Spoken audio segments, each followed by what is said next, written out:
if any of those people are injured in any fire exchange between them and the Israeli military occupation troops raiding these cities, those people have no possibility to survive. Therefore, they block the hospitals, they detain the ambulances and the ambulance drivers, and they do not allow them to get any medical aid. Therefore, it's an execution, indirect style execution that has been practiced by Israel for decades now in the West Bank. Now we see it more obvious because Israel, obviously, after bombarding so many hospitals in Gaza without a serious reaction from the international community, they believe they can do anything. And that's why we can see it more obvious.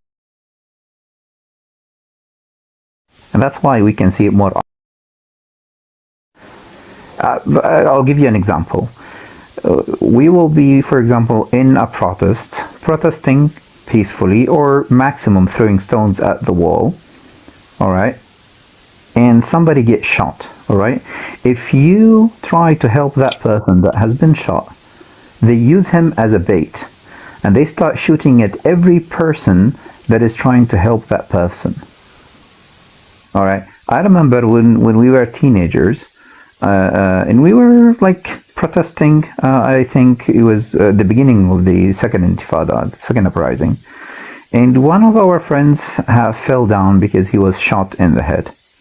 All right. When we went to carry him, and we started running towards the ambulance, one of those who was carrying him was also shot, and that's a way to prevent that person from surviving, because Israel has done so many different policies to be able to break the people's resistance, even the non-violent resistance. For example, the most peaceful known Israeli leader, which is Yitzhak Rabin, who was responsible for signing the peace treaty and Oslo agreements with Arafat, he was responsible for something known as breaking the bone policy, which is to take children, put their arms or hands between stones and break them, crash them with a different stone.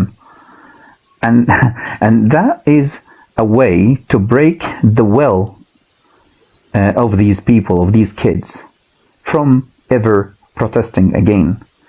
And that's one of the things that pushed the people towards the violent resistance more and more. If you look at Israeli concentration camps, as I like to call them, not prisons, because they are concentration camps, you can see thousands and thousands of Palestinians that has been kidnapped. And now, why I'm saying kidnapped all the time, I'm not arrested, because the correct term to a Palestinian being taken from his home in an area where most Palestinians live and taking them into Israeli jails is a kidnapping. Why is that? Because Palestinians in a area are under Palestinian civil and military control. Therefore, if they do anything against the law, they should be judged by a Palestinian system. Israel comes from Israel to the West Bank, to an area that is not under their Judiciary system, kidnap these people from their homes and take them back to Israel, put them in jails, inside Israeli jails. Now, those people are 95% civilian, not armed, because armed resistance personals, they would fight until the last bullet or until they die.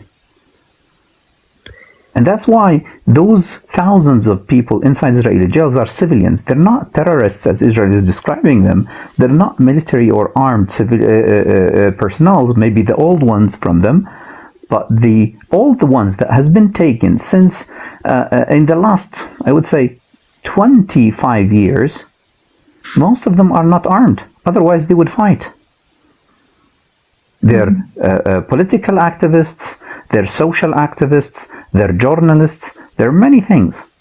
A lot of them are kids, a lot of them are women. Like, since the beginning of the year until now, more than 5,000 kids has been kidnapped, between released and kept. Nowadays, we are talking about a small number because at the end there was about 250 above the those who were before the 7th of October.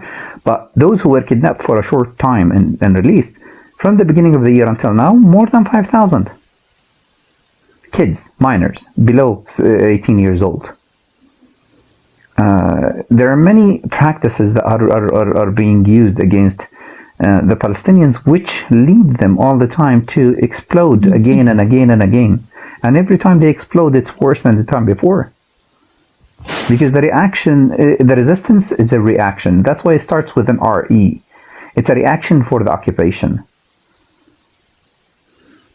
I'll share. I'll continue the video real quick. You continue. Yeah, Sorry, that's guys. totally okay. It's really, especially the way you talk, it's so calming, and it's like you read a book, but you know this is reality. So I really appreciate you talking like that. But we can continue afterwards. I'll just show the videos real quick because my arm's getting tired. But then afterwards, you guys can go ahead.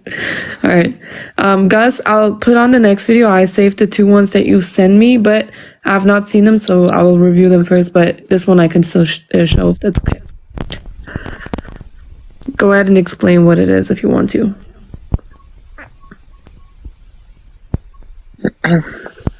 Gus? It just looks like, I assume that's just Can you hear me? convoy. Yeah, now we can hear you. Go ahead. Yeah, so I was talking. I was saying that these tanks, when they're entering the refugee camp, you will see now in the next video what do they do. See how many tanks? All of them will close the entrance of each way and out for the camp, so people can't leave if it was so dangerous for them. And in the same time, if someone from another cities try to enter the camp to help people, to send them aids or anything, they can't, because they will not allow them. And the same thing as this guy said about the ambulances.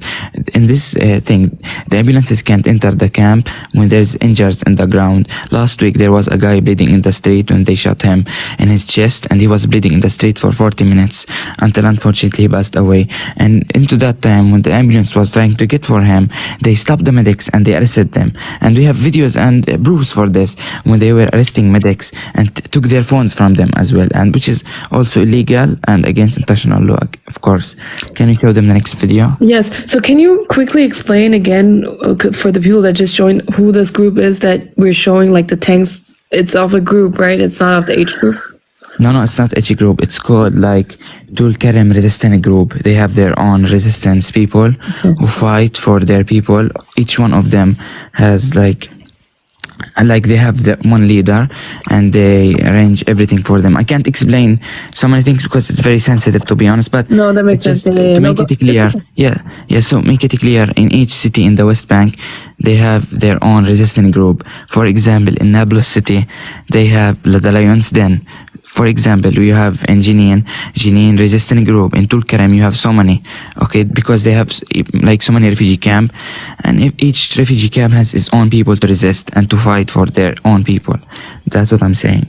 Okay. Give me a second. Let me watch the 2 videos you just sent because I don't know. I haven't seen them, and I don't Thank know. you very much, Mina, for this.